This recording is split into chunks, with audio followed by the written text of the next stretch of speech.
Welcome everyone to our first post-public consultation webinar on the Draft Dangerous Goods or the ADG Code review. Your presenters for today are me, Deborah Kirk, and my colleague Matt Arkell. The purpose of today's session is to provide a high-level overview of the submissions received in response to the consultation regulatory impact statement and the draft code. We'll also take you through how we're responding to those comments received. This is the first of a series of regular update webinars we plan to run over the next few months.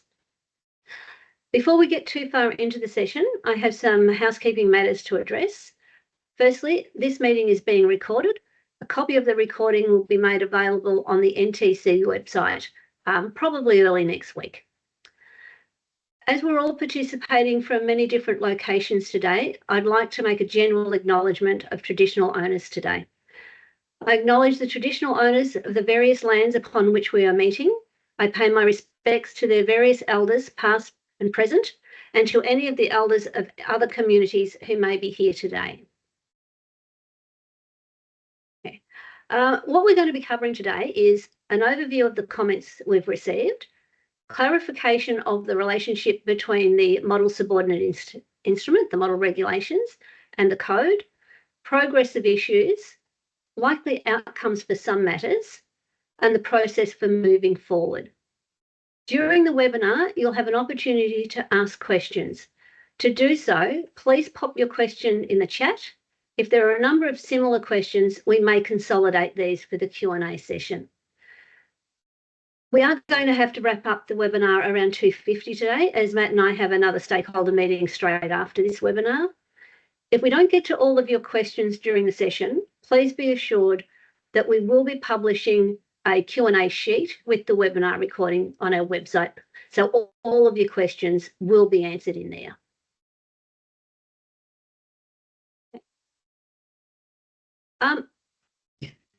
Firstly, to date, we've received around 66 submissions. That includes both the CRIS and the Class 1 paper. Overall, the submissions are quite supportive, particularly with regard to the structure of the code. The issues that have been raised are generally about specific details or discrete issues. To make it easier, we've tried to categorise the comments into 3 categories.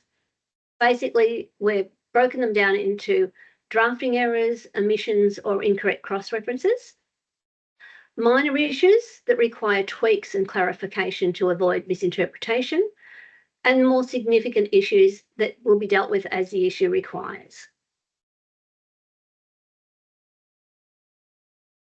We want to take the opportunity first up to reiterate that the legal framework that underpins the code is not changing. The code will continue to be given legal effect by legislation in each state and territory. This will be based on model legislation prepared by the NTC in consultation with key stakeholders. All offences, regulator and inspector powers, administrative process for approvals, exemptions, etc., will continue to be specified in the legislation. But as the MSI gives legal effect to and creates offences for non-compliance with the code, it's necessary for us to first have the draft code as complete as possible before commencing the draft legislation. You'll notice in the draft there were some things that looked like they had been taken from the MSI. Those things will still be covered in the regulations, but for some transparency and just for easy to find, there may be some additional information put into the code just to make it clearer for stakeholders.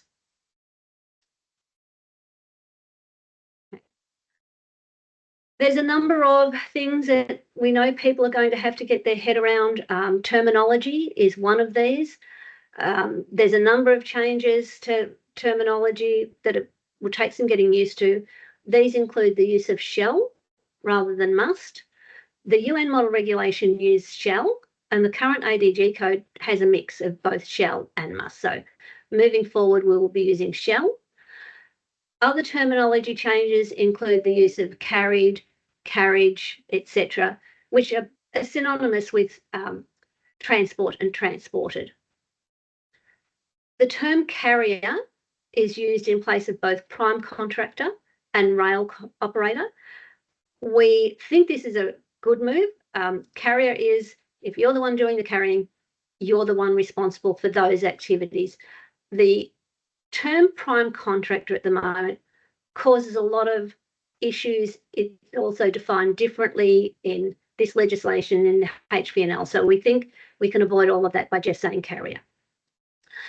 There's also a clear distinction being made between aggregate quantity and total quantity. Aggregate quantity is used when referring to the total of everything on a load. So all of the dangerous goods on the load. And total quantity is used when referring to quantities, for instance, on documentation, such as a single UN number and packing group, or the total quantity of limited quantities. Definitions, we've used a number of principles in doing the definitions. So definitions taken from the UN model regulations, the ADR, or its equivalent RID for rail, will remain as per the original source. Terms not used in the code will not be defined. And we've made a clear separation between definitions versus abbreviations. So definitions will continue to be in 1.2.1, but abbreviations will be in 1.2.3. As you go through the draft, you'll notice there's a number of cross-references that may not be correct or inconsistent use of language. If you see any of those, we would love to hear, because we basically, it's a huge proofreading job. But once we've got all of the code finished, we will do a full sweep of that, and we'll make sure all of that is correct afterwards. As I said, definitions, we've got some principles, but what we may do, because we know we're changing some terminology, we will put a glossary in the back of the code to help people with, this is what you're using now, this is what it's going to be. So we'll have a glossary to help with that. Matt. Thanks, Deborah. So this is one of the core concepts that is changing in the new code. The concept of a small load, which essentially consolidates all of the current less than a placard load concessions that apply, and we're pulling all those under the banner of small loads. They belong in the front of the code in chapter 1.1, and so that makes applying these rules much more straightforward. So at the moment, you'll find these in a mix of locations in the code. Sometimes you need to go and look in the regulation to find out whether something applies to a placard load or not, and it can make communicating and enforcing these concessions a bit more challenging than it needs to be. In practice, a code user won't be seeing much, if any, change in day-to-day. They're more or less the same concessions, but this system is simpler to apply. One of the things we've done in this is we've made it clear that these concessions are optional, but we've also made it quite clear that if a vehicle is placarded, then the load has to be treated as if it's a fully regulated load. There's no sort of 1 foot in, 1 foot out type thing. And only packages are eligible for the small load provisions. So if you're transporting dangerous goods in tanks, bulk containers, MEGCs, or a tube vehicle, then these concessions simply don't apply. Now, we did receive some advice during the series consultation that the intent of the unlimited category may be a bit unclear. So we're giving some thought to options on how we can make this a little bit clearer for code users. Some provisions that aren't being carried forward. So we heard from both industry and competent authorities that there was no real support for the concept of an extremely short journey exemption. So that's not being carried forward. There was also a limited amount of support for the use of partitions for segregation for solids, but we didn't see much, if any, support for that concept for liquids.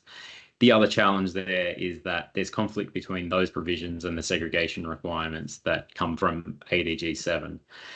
So in analysing how we're going to deal with that, we've determined that the best way to manage this is to drop the requirement for partitions. This comes up a little bit later on as well, but I'll flag that there's some additional work coming up on the mixed loading and segregation. We want to make sure that all of those provisions fit together neatly. They're meant to function as a coherent system. So we just want to make sure that code users can be confident that they're applying the rules correctly and that we present them in a way that is comprehensible. So some provisions that have been partially carried forward. We put forward the concept of a dangerous goods safety advisor, and we heard quite a bit of support for implementing it, but there was also some concerns expressed about things like how would you assess a dangerous goods safety advisor as competent. In some ways, this is similar to other areas of dangerous goods transport, where if you're involved in transport and you're managing people, you need to make sure that they're competent. But given the breadth of a dangerous goods safety advisor role and the fact that in ADR, where this concept comes from, it is a recognised qualification, we think it's a reasonable concern that's been expressed. So for now, we're going to retain that as a recommendation. That should support industry to think about how to begin upskilling people into those kinds of roles. I mean, I'm sure a lot of people already have somebody who sort of does that unofficially. And then coming up behind the code, we've got behind the code review, we've got a lot of work coming up on training, and we're going to be recommending that DGSAs are specifically included in that training work, and with a view to making that a mandatory requirement for transporters who that's appropriate for a little bit further down the line. Regulation of diesel is always a fun topic to discuss. So we're working towards an interim solution for the code that will largely keep the status quo for now. But just to sort of walk you through some of our thinking around this. One of the concerns that's been expressed is a perception that we've been proposing to regulate diesel in a fundamentally identical manner to petrol, and that's not our intent. But as it stands, the code regulates all environmentally hazardous substances to a degree, with the exception of one, diesel. This has led to some practices that raise concerns for us. A particular example is the use of static storage tanks as tanks on vehicles. Diesel is probably number 1 or number 2 in the most transported dangerous goods in Australia. It's not regulated as dangerous goods at the moment, but it is dangerous goods. So complete exemption from all regulation is not appropriate in the longer term. But as a result, we need to undertake additional work to make sure that we get those settings right. We need to properly calibrate the level of regulation that balances safety and productivity for diesel transport. So again, just to reiterate, our intent is not to regulate the same as a flammable liquid like petrol, but we are looking at how we will work through that. Over to you, Deborah. Thanks, Matt. There's 2 key changes that have been widely supported by industry and some regulators, but are opposed by other regulators and emergency services. In most instances where a regulator has not supported the change, they've deferred to emergency services. These are reforms that we believe are needed, and we will continue to pursue them. The first one of these is respirators. The draft provisions are being rewritten to clarify the minimum specification for respirators. You will see, the first of these is, the reason we believe that this is the right approach is that, as with any control, respirators only work if they're used. Feedback from drivers, both in Australia and in other countries, is that they will not use a respirator if it's quicker to just get out of the cabin and run. We want to reiterate that these are for escape purposes only. If a driver requires respiratory protection for performing tasks, that's a very different, and it needs to be based on a risk assessment. You'll see from the pictures here, what we're talking about with the escape respirator is it needs to be a full hood, an ABAEK CO P3 as a minimum, quick donning, and provide a minimum of 15 minutes. The second one that we are going to continue to push is the removal of EIPs from IBCs. There are more than 800,000 IBCs enter the Australian market every year. That's on top of those that are already in circulation. Not all of these are used for dangerous goods, but the information we have from Australia's main supplier is that around 80% are used for dangerous goods. IBCs have a maximum lifespan of 5 years, meaning there is a constant overturn and renewal. Every IBC requires labelling on two sides. This creates enormous cost to our economy and creates intermodal and international barriers. But of more importance is the risk to workers. Every time an EIP is affixed or removed from an IBC, there is a risk of the IBC being pierced and the contents being lost. Every time an EIP is affixed or removed from an IBC, the worker is at risk of laceration. These incidents are happening. By no means are we downplaying the importance of protecting our emergency service personnel, but the proposed requirements have been drafted to mitigate risk to emergency services and to address their concerns. We've reviewed every objection or concern raised by emergency services as far back as 2006. The draft provisions take into consideration the concerns that have been raised, the changes in other legislation and available information in recent years, particularly the introduction of GHS and ready access to the ANZERG or online apps such as the Canutech Emergency Response Guide. We've also considered the intended application of HAZChem codes, which were originally designed for fires and spills greater than 3,000 litres or kilograms.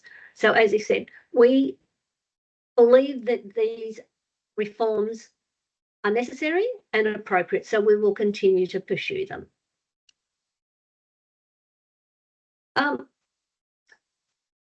We have a number of key areas that still require further work. This is not an exhaustive list, but it does outline the key areas identified. Most of these require redrafting to ensure that they're not open to misinterpretation or misapplication. One I did want to elaborate on is segregation and mixed loading. It's been identified that this section could be read as not requiring segregation of incompatible substances when they're in tanks.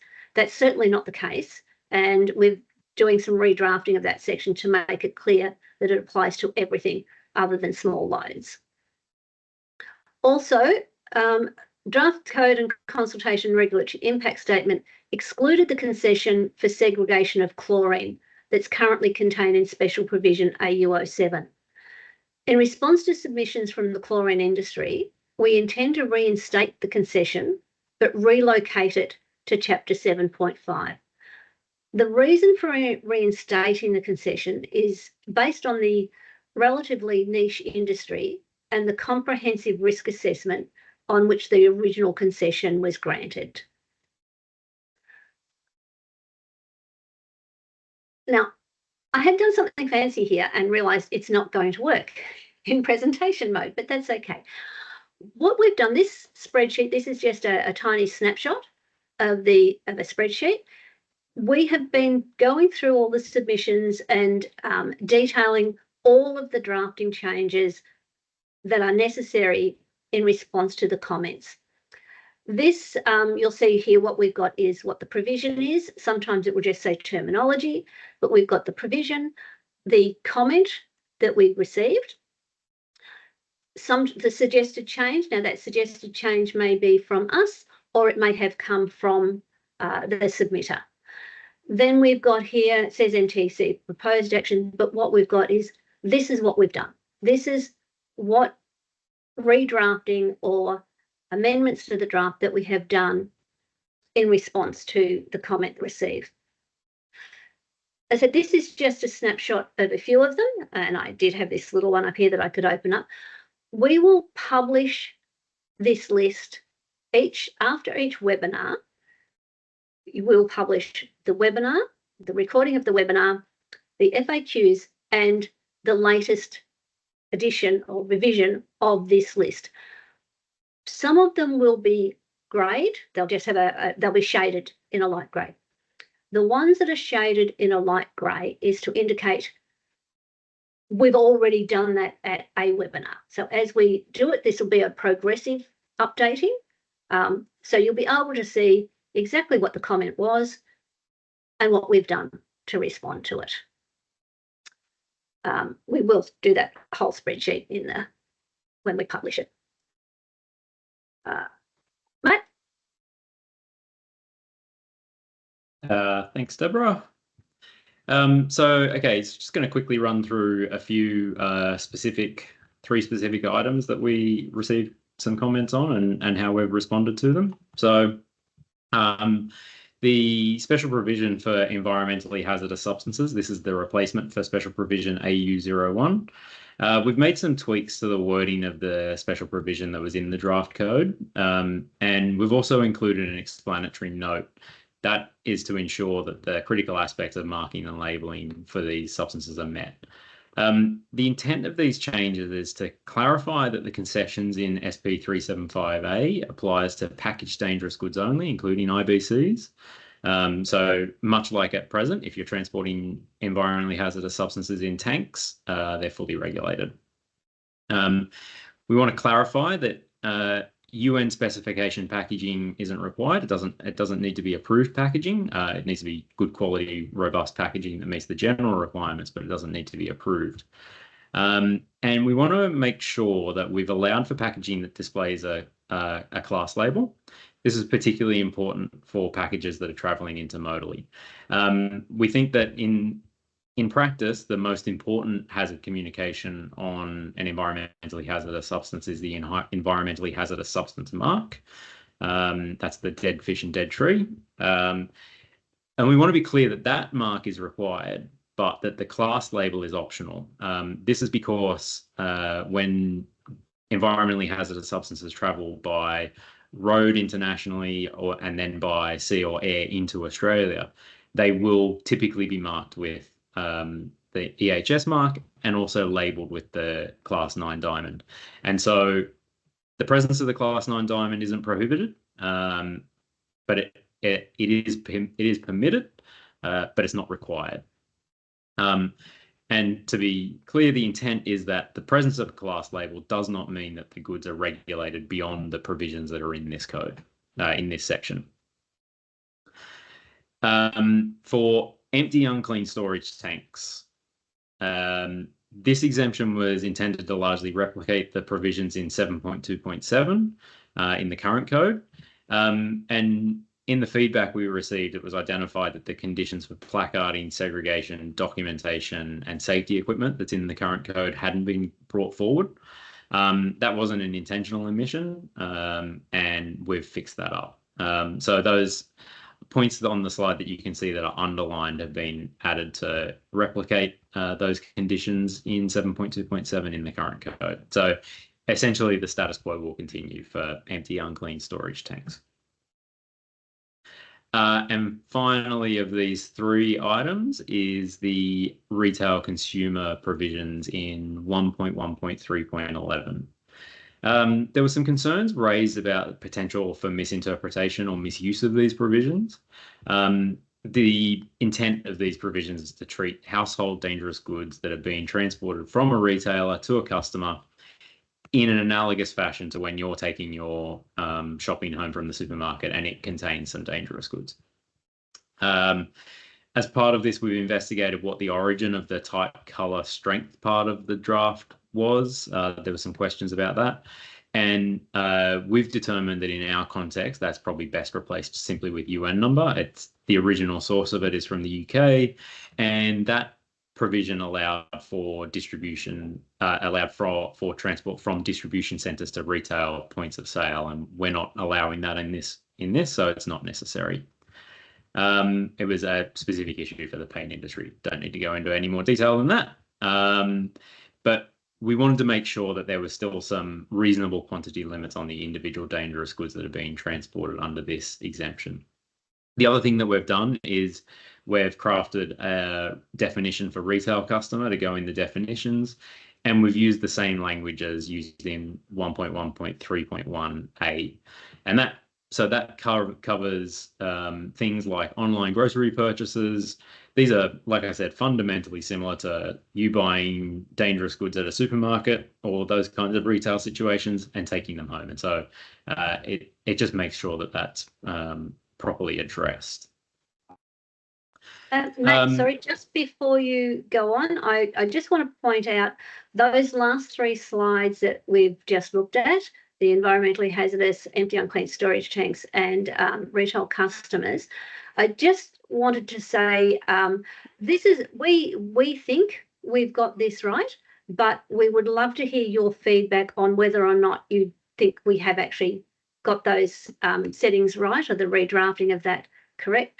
So please, you can either put your comments in the chat for us, or otherwise you can send us an email after this. But each one of these webinars we do, we will address a number of specific issues where we've actually redrafted to try and address the comments, but we do want to hear from you. Have we got it right? Sorry, Matt. Not a problem, Deborah.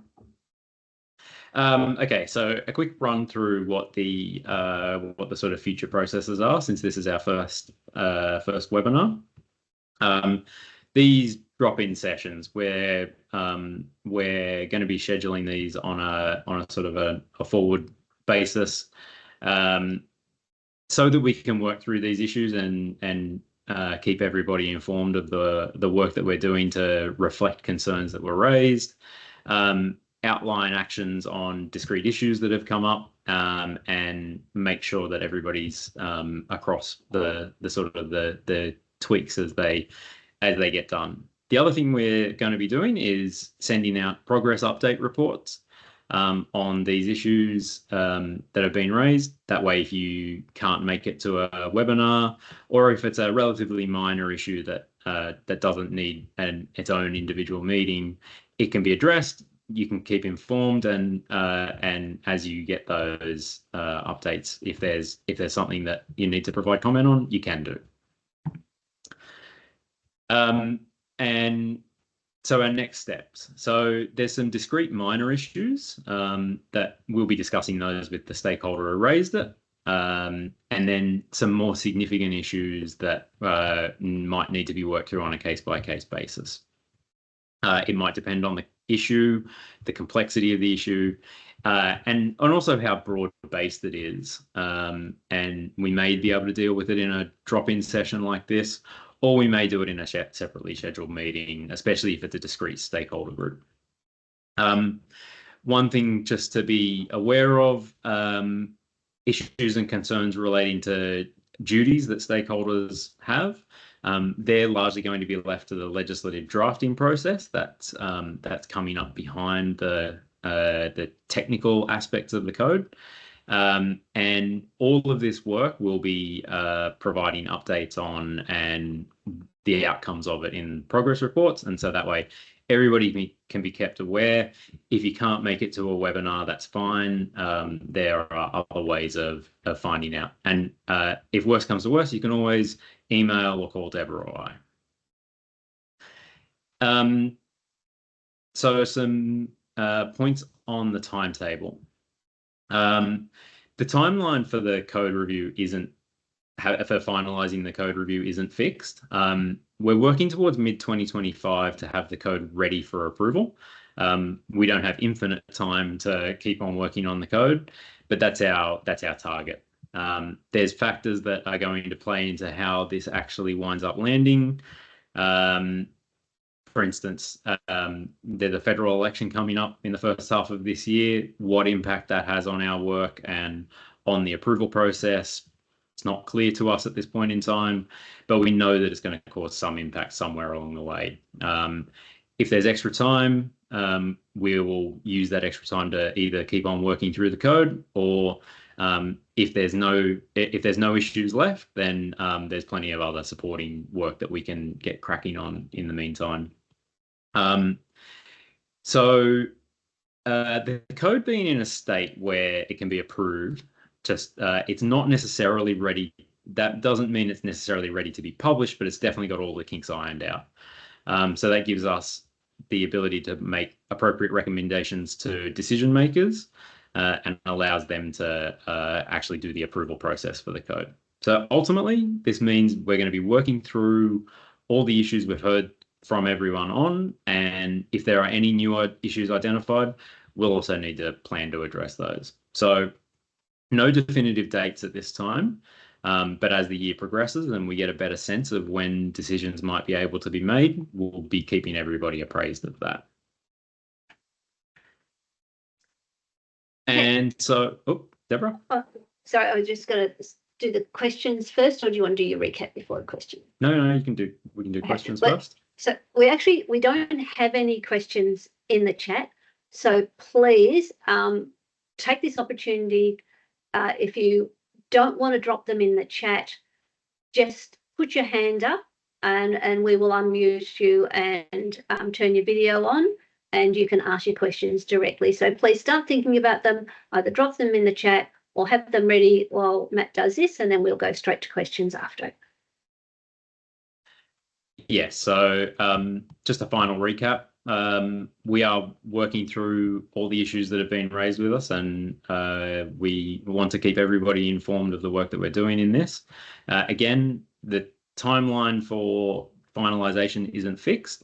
It's going to depend on how long it takes us to work through the issues and those external factors like the timing of meetings by decision makers.